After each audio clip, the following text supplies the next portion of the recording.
When you market a film like it's going to have all the whimsy of a 2000s rom-com, and then it ends up being a harrowing drama that should come with a trigger warning, I mean, let's just say that choices were made. Hey,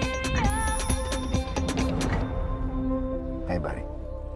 Hi, John. Ugh. Hi, I'm Lady Genevieve, and on my channel I talk about entertainment media.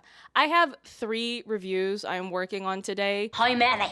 3. This is the first review that I outlined, but it is the second one that I am recording, so feel free to browse my channel for even more film reviews and interviews, or just subscribe if you would like to keep up with what I'm publishing next. Today I'm going to be talking about Materialists, which is the new Celine Song film starring Dakota Johnson, Chris Evans, and Pedro Pascal. José Pedro Balmaceda Pascal. Now, normally I would do a longer spoiler-free section, but I genuinely think that a major plot point from this story needs to be made clear for reasons that will become apparent. So if all you want to know is my score because you don't keep up with the latest updates from my Letterboxd account, I gave it a 3.3. There are multiple things I liked about the film that would have given me cause to rate it much higher. I'm thinking somewhere in the realm of a 3.8 or 3.9. But the more the film sat with me, the more I went, no, put it down a bit lower. So we landed on a 3.3. But I am going to go through this film and discuss some of the material as well as some of the marketing and a few other points. So full spoilers, here we go. Materialists is a drama written and directed by Celine Song, who is best known to movie watchers for her 2023 film Past Lives. I distinctly remember that Pedro Pascal was so enamored with that film that he repeatedly posted about it on his social media. So there is something rather charming about him essentially fangirling his way into booking a job. I love that for him. How many times do I have to hype up James Cameron's Avatar films before I can work on them? I will scrub the water tanks. I don't care. It's my favorite movie of all time. Yeah, me too. Now, when this new film, Materialists, began to advertise itself by way of things like its first trailer, I immediately knew that Dakota Johnson was going to end up with Chris Evans. The trailer was not even remotely subtle about that, and immediately I was already put off because the very notion of casting Pedro Pascal in a rom-com and not having him be the endgame love interest, absurd. But then again, it wouldn't be the first time Celine Song had her main girl end up with the wrong man, so that tracks. It makes no damn sense. Compels me, though. And if that weren't enough, they were doing the whole end Pedro Pascal in the marketing, so that was also suggesting that he's not going to be getting as much screen time, which further gave away what I already assumed, which is that Dakota would not be ending up with Pedro. And before any fans get riled up in the comment section, I'm not opposed to the idea of Chris Evans being in a rom-com or being the endgame love interest, but if the option is between him or Pedro, it's just an absurd comparison to make. And mind you, the film's trailer was also giving away some basic character descriptions, such as Pedro's character being extremely wealthy, while Chris's character is a financial disaster who still lives with roommates, to which I say, well, who doesn't in a place like New York City? But still, even if you had swapped the actors where Pedro had been playing the struggling actor living in a rundown apartment with roommates, and Chris had been playing the wealthy finance bro with the $12 million penthouse apartment, I still would have said she should end up with Pedro because it's really just a vibe thing. It's something deeply visceral. You have to listen to your gut instincts, and my gut tells me to pick Pedro. Fine, a nickel for every time I got in a fist fight during a chick flick? But that made me ponder the idea. Who could you have put into a love triangle in a movie against Pedro Pascal and actually be able to hold their own and make you root against Pedro? Who is fighting in the same rom-com energy weight class as him? I contemplated this until an answer popped into my head. Gael Garcia Bernal. To this day, I hold a grudge against the film Letters to Juliet for having the cheek, the nerve, the audacity, and the gumption to have our main girl pick some annoying, waspy Englishman over Gael Garcia Bernal, the hardworking chef who was passionate about food and had a stellar work ethic and trying to ensure that his restaurant was successful, but I'm not going to unpack that entire tirade because I already made a video about that years ago. Oh, wait a minute. I've already done that. Now, if Dakota Johnson had to decide between Gael Garcia Bernal or Pedro Pascal, she could have gone either way, and I would go, yeah, I see why you felt that way. Or, you could have just been in a throuple. Gael has more than proven that he is willing to play that. I want you to tell me which film has made you horny in the last years. There's not many. Actually, there is none. And I miss that from cinema. No? Now, I know for a fact that Materialists was trying to bait the rom-com girlies into seeing this film because they're doing things like using a cheeky narrator to talk about what Dakota Johnson's Lucy, a professional matchmaker, is going to be doing in this movie. In the world of matchmaking, no one plays the game better than Lucy. Yeah, sure, that doesn't feel familiar to all of us who love rom-coms from the 2000s. Amanda Woods, welcome back. Now, if you were to create a list of rom-coms in the grand scheme of cinematic history, you can find a wider range of tone and seriousness in the overall film, but I think in particular, the playfulness of the shortened nickname rom-com, for me that means there needs to be fun. First and foremost, I want to laugh out loud when I watch it, and I want there to be whimsy. Bit of foreplay, twinkle in the eye, the deed, pregnancy. Heavy points of criticism because Materialist is not that type of rom-com, and it's not even close. It is a heavily critical film of the more insidious aspects of dating, the overly harsh ways that people draw up checklists to deem people to be eligible or ineligible candidates to date. But that didn't really make me laugh out loud. That's more of the type of thing that would make you turn to the person you're watching it with and go, it's funny because it's true. But you don't actually laugh out loud because it's not that funny. Not a joke, just a fact. And moreover, this is a major spoiler, but I gave you the spoiler warning ages ago. One of Lucy's clients, a woman named Sophie, she gets sexually assaulted by a man that Lucy set her up with. You don't see it happen, and you never even see the man who assaulted Lucy. We only know that his name is Mark P., and you hear his voice on the phone with Lucy, but I immediately recognized his voice as being the same actor who played the unappealing man that the main girl stayed with in past lives. Can you maybe try to, look like you're having fun? But to the credit of Materialists, the actress who plays Sophie, Zoë Winters, oh my god, she acted her face off in this movie. As far as I'm concerned, this is her movie. She was incredible. I wanted to send her a bottle or a cake or whatever her preferred thank you for slaying gift is. There's a part of this film where Lucy social media stalks Sophie so that she can try to go talk to her in order to alleviate her own guilt, and Sophie just rips into her verbally. And she made this sound where it's like she's trying to not sob and she's gasping for air at the same time. Oh, where are her accolades? Send them to her now. And she called Lucy a pimp. Oh, my jaw was on the floor. That was when I was ready to give the film 4 stars. But all that to say, you have no right to call your film a rom-com when the best part of your movie is a woman who's been assaulted, bestowing a verbal smackdown to the woman who set her up with her assaulter. She paid Lucy money to help her find love, and that was what she got in return. But there is no way that I am fighting. By the way, Zoë Winters, I was trying to figure out why she looked so familiar to me. She was in this extremely underrated film called Jules, which was released a couple of years ago. It didn't quite make it into my top 10 of the year, but I remembered that it had placed somewhat decently on my list, and I looked it up to see where I had put it at the time, and it was in my top 20, so definitely go watch that.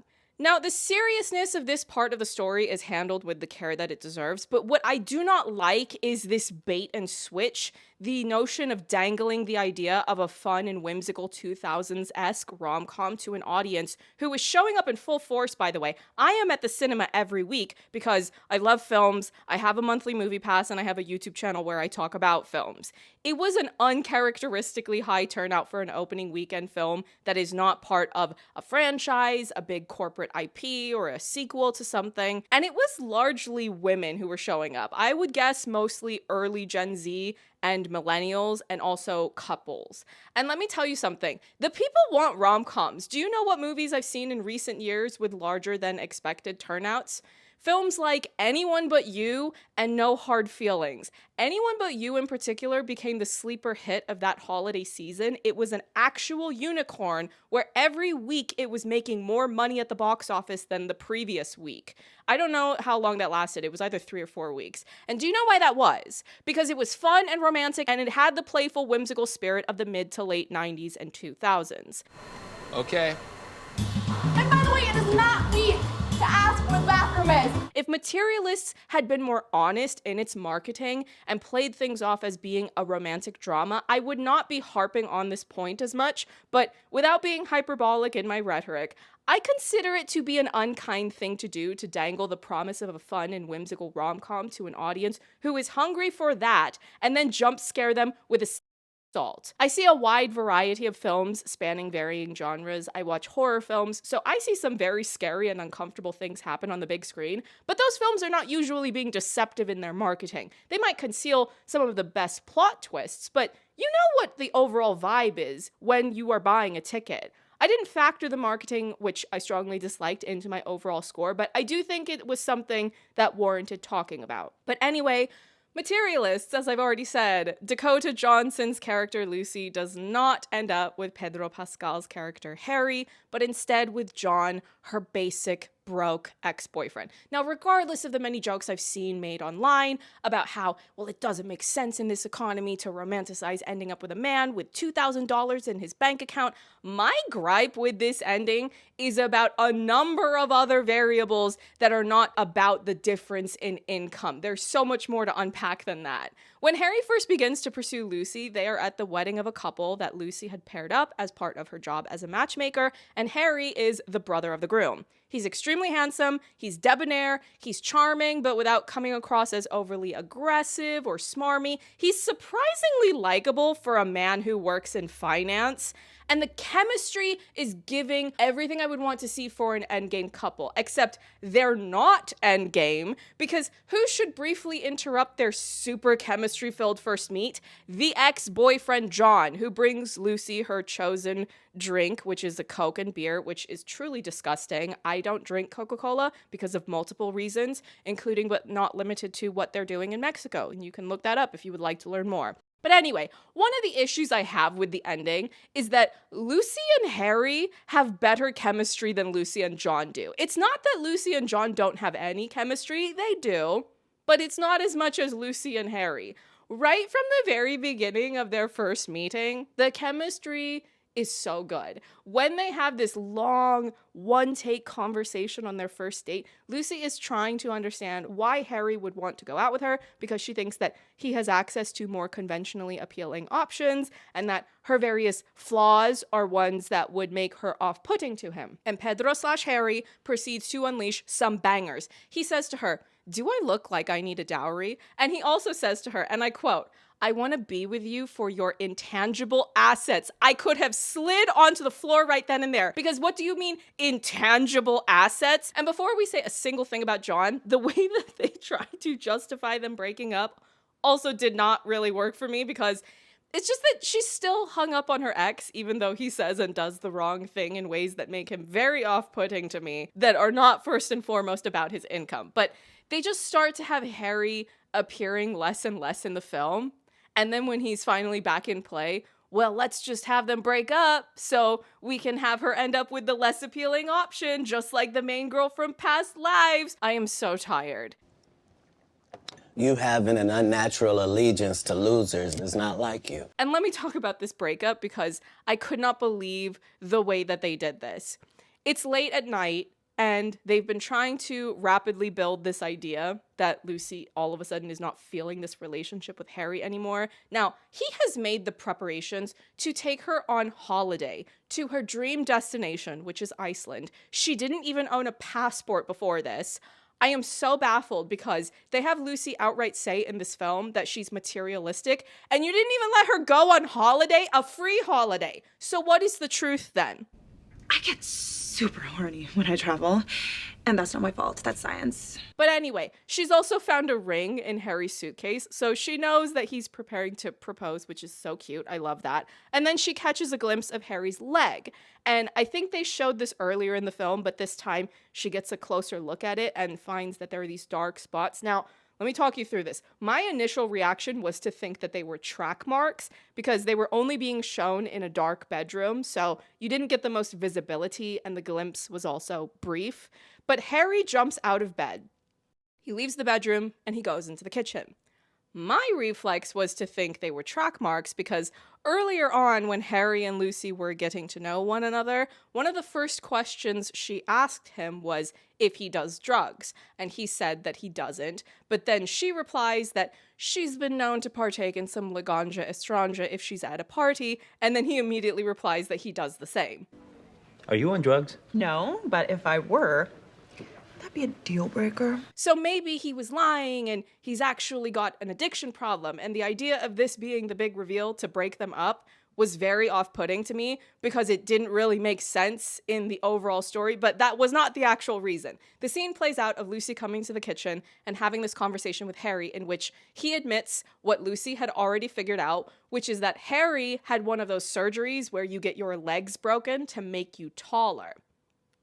I don't really know how that works, and I don't want to look up the science and have it mess up my algorithms for who knows how long. I'm sorry, I'm trying not to picture it. But they really make this point of saying that Lucy is not breaking up with him because of this surgery, but simply because she is not in love with him and she doesn't believe that he's in love with her either. This revelation about his height does not come out of nowhere, as Lucy had been shown having a conversation with one of the other matchmakers who works at the same company as Lucy, and this was more or less at the very beginning of the film. They're talking about how big of a selling point height is for men to successfully match with women.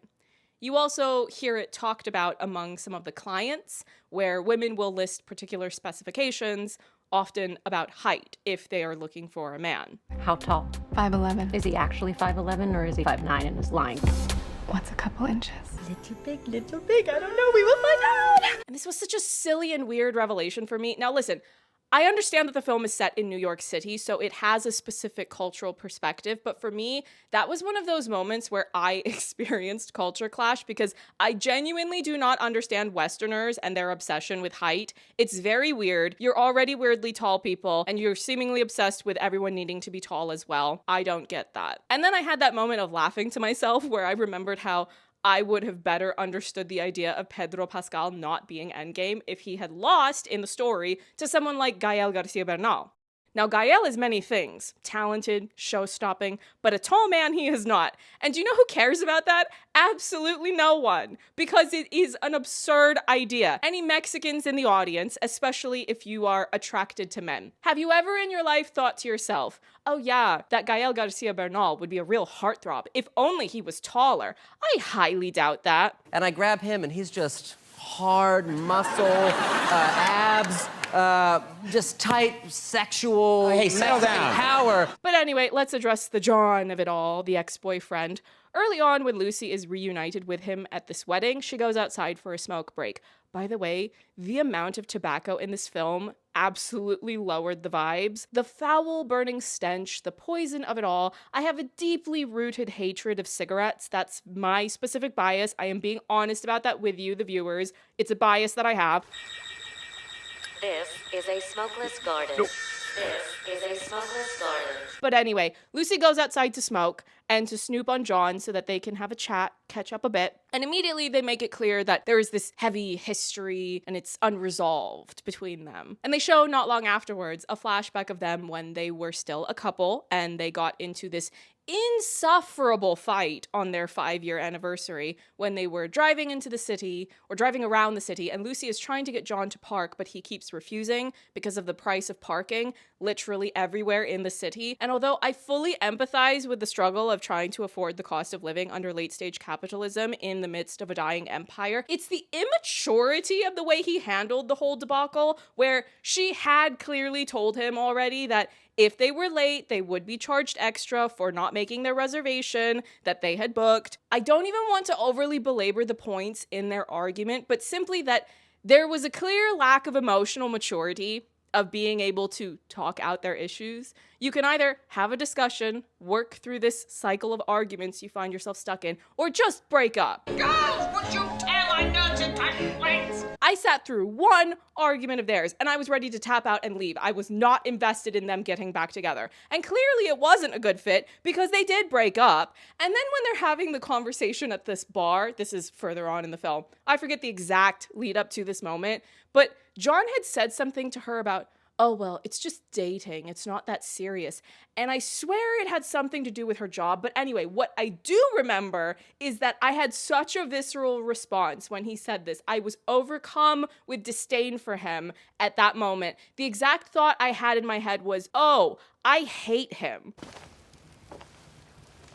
Put your ring back on, honey tits. You haven't had enough porridge this morning to talk like that. And then when Lucy is spiraling about what happened to Sophie, she calls John, of all people, which made no sense to me because she was also disgusted by what John said at the bar, so much so that she walked out on him. This movie makes no sense about its endgame romance. I would have rather they just stuck to the thoughtful commentary about how dating is harrowing, because that material was genuinely compelling to watch. It made some excellent points. But Lucy and John do not work for me. They spend so much time clearly explaining why they're not a good match. They go over the reasons in excruciating detail, and they are not effective in convincing me that they've changed enough as people to be able to make it work a second time around when they very clearly could not make it work the first time.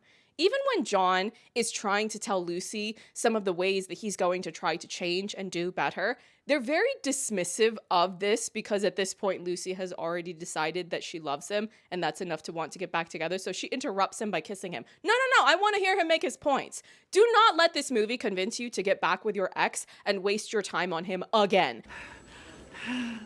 Has the planet gone mad?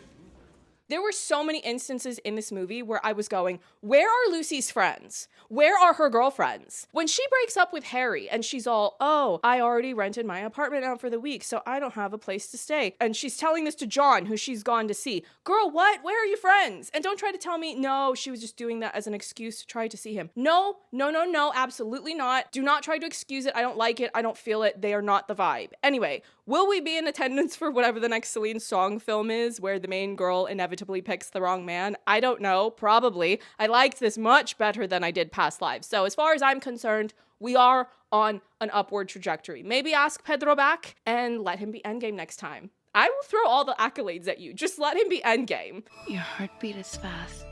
Sorry. Try to focus. And I will admit that it was kind of funny to hear Lucy saying, I think she was saying this to Sophie, it'll be easy, no math. When you love someone, it'll be easy, no math. In reference to when Sophie will find love or find the right person. It was something like that. And all I could think was, well, I just watched The Life of Chuck before this. That movie was excellent. And Mark Hamill's character, Grandpa Albie, just explained it in detail that everything is math.